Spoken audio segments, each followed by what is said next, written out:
ကိုလုပ်ပြီးရင်စိတ်ပူနေရတဲ့အလုပ်ဆိုရင်မကောင်းတဲ့အလုပ်လို့သတ်မှတ်တယ်နော်လှုပ်တော့လှုပ်လိုက်တယ်လှုပ်ပြီးရင်စိတ်ပူရတယ်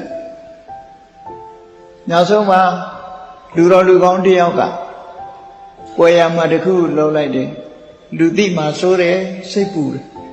သူမဟုတ်တာလှုပ်ထားတာတွေကိုလူသိမှစိုးတယ်လူကြီးတွေသိမှစိုးတယ်မိဘတွေသိမှစိုးတယ်ဆွေမျိုးတွေသိမှစိုးတယ်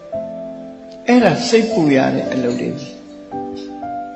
တော့စိတ်ပူရတဲ့အလုပ်တွေရှိတယ်လို့စိတ်မပူရတဲ့အလုပ်တွေလည်းရှိကောင်းတဲ့အလုပ်ကိုလုပ်တယ်ဆိုတာစိတ်ပူစရာဘာတစ်ခုမှမရှိဘူးလောကမှာကောင်းတဲ့အလုပ်မကောင်းတဲ့အလုပ်ဆိုတာဟာလူအတိုင်းဝိုင်းထဲမှာလူတော်လူကောင်းတွေလုပ်တဲ့အလုပ်တွေဟာစိတ်ပူစရာမရှိတဲ့အလုပ်တွေလူကြားထဲမှာဒီအလုပ်ဟာပုံရှုပ်ွယ်ရှုပ်လုပ်ရတဲ့အလုပ်မဟုတ်ဘဲနဲ့လူဘဝမှာဂုဏ်ရှိတည်ရှိ